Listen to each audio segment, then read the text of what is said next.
Locksley Hall. Comrades, leave me here a little, while as yet 'tis early morn. Leave me here, and when you want me, sound upon the bugle horn. 'Tis the place, and all around it, as of old, the curlews call. Dreary gleams about the moorland flying over Locksley Hall. Locksley Hall, that in the distance overlooks the sandy tracts, and the hollow ocean ridges roaring into cataracts. Many a night from yonder ivied casement, ere I went to rest, did I look on great Orion sloping slowly to the west. Many a night I saw the Pleiades rising through the mellow shade, glitter like a swarm of fireflies tangled in a silver braid. Here about the beach I wandered, nourishing a youth sublime, with the fairy tales of science and the long result of time. When the centuries behind me like a fruitful land reposed, when I clung to all the present for the promise that had closed, when I dipped into the future far as human eye could see, saw the vision of the world and all the wonder that would be. In the spring a fuller crimson comes upon the robin's breast. In the spring the wanton lapwing gets himself another crest. In the spring a livelier iris changes on the burnished dove. In the spring a young man's fancy lightly turns to thoughts of love. Then her cheek was pale and thinner than should be for one so young, and her eyes on all my motions with a mute observance hung. And I said, "My cousin Amy, speak and speak the truth to me. Trust me, cousin, all the current of my being sets to thee." On her pallid cheek and forehead came a colour and a light, as I have seen the rosy red flashing in the northern night. And she turned, her bosom shaken with a sudden storm of sighs, all the spirit deeply dawning in the dark of hazel eyes, saying, "I have hid my feelings, fearing they should do me wrong," saying, "Dost thou love me, cousin?" Weeping, "I have loved thee long." Love took up the glass of time and turned it in his glowing hands. Every moment, lightly shaken, ran itself in golden sands. Love took up the harp of life and smote on all the chords with might, smote the chord of self that, trembling, passed in music out of sight. Many a morning on the moorland did we hear the copses ring, and her whisper thronged my pulses with the fullness of the spring. Many an evening by the waters did we watch the stately ships, and our spirits rushed together at the touching of the lips. Oh, my cousin, shallow-hearted, oh, my Amy, mine no more. Oh, the dreary, dreary moorland, oh, the barren, barren shore. Falser than all fancy fathoms, falser than all songs have sung, puppet to a father's threat and servile to a shrewish tongue. Is it well to wish thee happy, having known me to decline on a range of lower feelings and a narrower heart than mine? Yet it shall be, thou shalt lower to his level day by day what is fine within thee growing coarse to sympathize with clay. As the husband is, the wife is, thou art mated with a clown, and the grossness of his nature will have weight to drag thee down. He will hold thee when his passion shall have spent its novel force, something better than his dog, a little dearer than his horse. What is this? His eyes are heavy. Think not they are glazed with wine. Go to him, it is thy duty. Kiss him, take his hand in thine. It may be my lord is weary, that his brain is overwrought. Soothe him with thy finer fancies, touch him with thy lighter thought. He will answer to the purpose, easy things to understand. Better thou wert dead before me, though I slew thee with my hand. Better thou and I were lying, hidden from the heart's disgrace, rolled in one another's arms and silent in a last embrace. Cursed be the social wants that sin against the strength of youth. Cursed be the social lies that warp us from the living truth. Cursed be the sickly forms that err from honest nature's rule. Cursed be the gold that gilds the straitened forehead of the fool. Well, 'tis well that I should bluster, hadst thou less unworthy proved. Would to God, for I had loved thee more than ever wife was loved. Am I mad that I should cherish that which bears but bitter fruit? I will pluck it from my bosom, though my heart be at the root. Never, though my mortal summers to such length of years should come, as the many-wintered crow that leads the clanging rookery home. Where is comfort? In division of the records of the mind? Can I part her from herself, and love her as I knew her, kind? I remember one that perished, sweetly did she speak and move. Such a one do I remember, whom to look at was to love. Can I think of her as dead, and love her for the love she bore? No, she never loved me truly. Love is love for evermore. Comfort, comfort scorned of devils, this is truth the poet sings, that a sorrow's crown of sorrow is remembering happier things. Drug thy memories, lest thou learn it, lest thy heart be put to proof, in the dead unhappy night, and when the rain is on the roof. Like a dog he hunts in dreams, and thou art staring at the wall, where the dying night lamp flickers, and the shadows rise and fall. Then a hand shall pass before thee, pointing to his drunken sleep, to thy widowed marriage pillows, to the tears that thou wilt weep. Thou shalt hear the never, never whispered by the phantom years, and a song from out the distance in the ringing of thine ears. And an eye shall vex thee, looking ancient kindness on thy pain. Turn thee on thy pillow, get thee to thy rest again. Nay, but nature brings thee solace, for a tender voice will cry, 'Tis a purer life than thine, a lip to drain thy trouble dry. Baby lips will laugh me down, my latest rival brings thee rest. Baby fingers, waxen touches, press me from the mother's breast. Oh, the child too clothes the father with a dearness not his due. Half is thine, and half is his, it will be worthy of the two.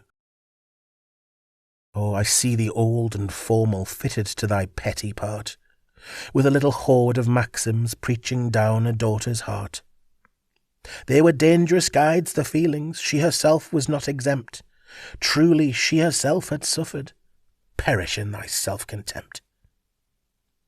Overlive it, lower yet, be happy, wherefore should I care?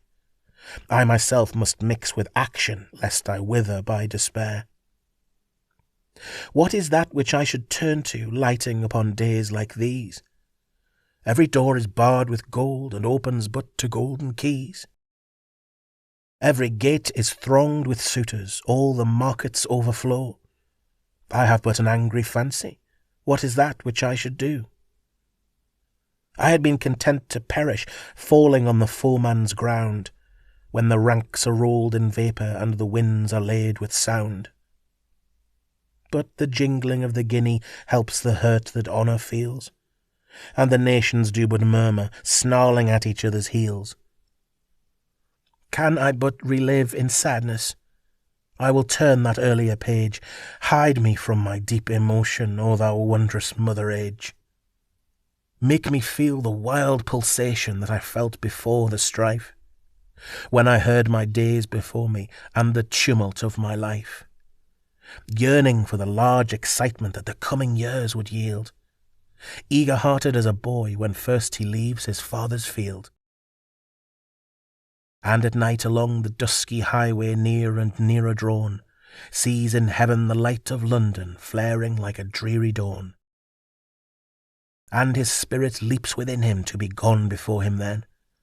Underneath the light he looks at, in among the throngs of men.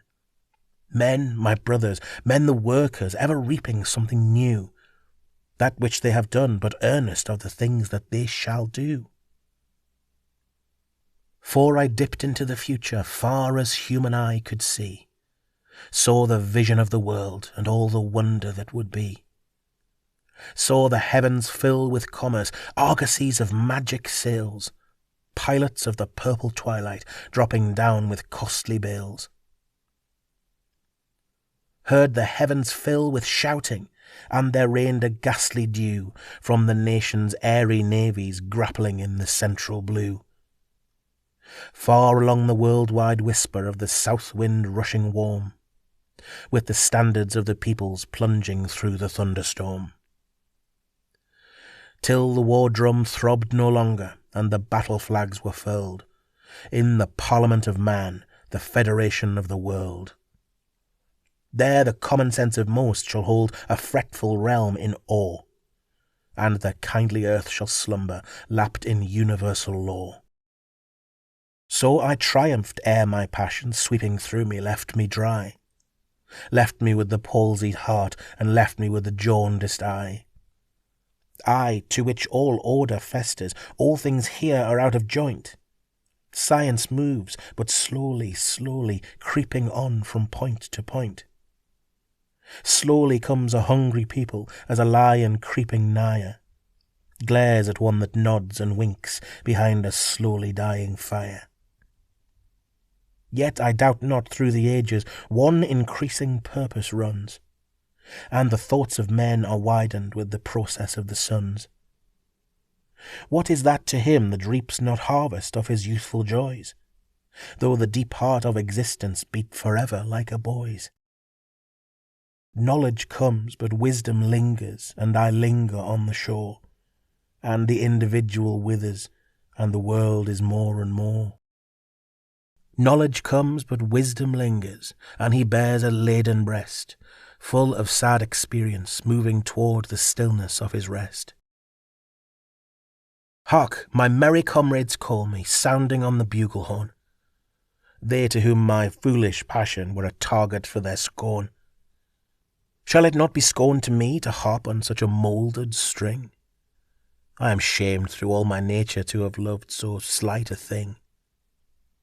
Weakness to be wroth with weakness, woman's pleasure, woman's pain.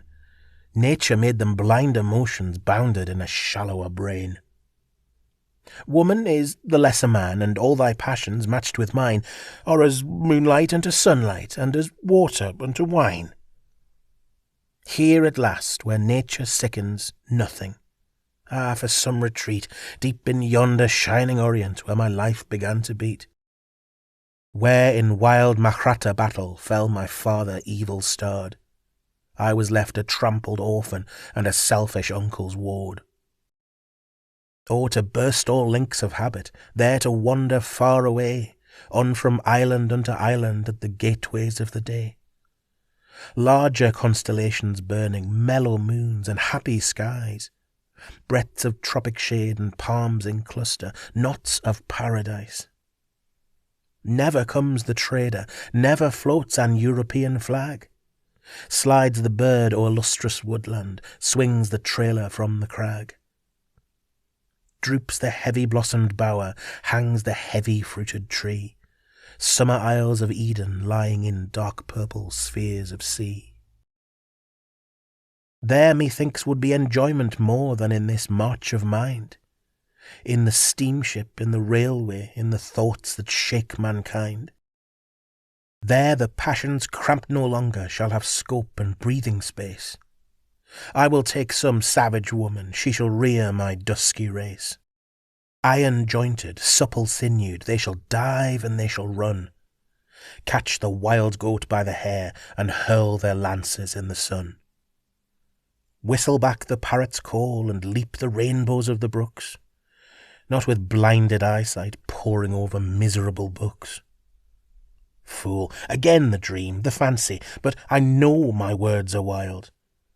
But I count the grey barbarian lower than the Christian child.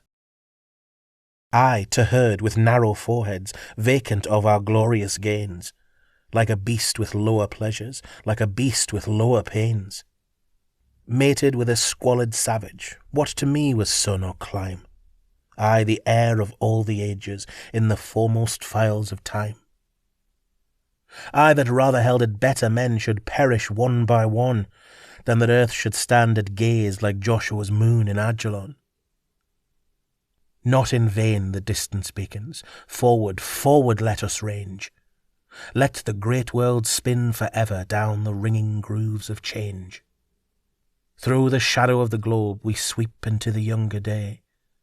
Better 50 years of Europe than a cycle of Cathay. Mother age, for mine I knew not, help me as when life begun. Rift the hills and roll the waters, flash the lightnings, weigh the sun. Oh, I see the crescent promise of my spirit hath not set, ancient founts of inspiration well through all my fancy yet. Howsoever these things be, a long farewell to Locksley Hall. Now for me the woods may wither, now for me the roof tree fall. Comes a vapour from the margin, blackening over heath and holt, cramming all the blast before it, in its breast a thunderbolt. Let it fall on Locksley Hall, with rain or hail or fire or snow. For the mighty wind arises, roaring seaward, and I go.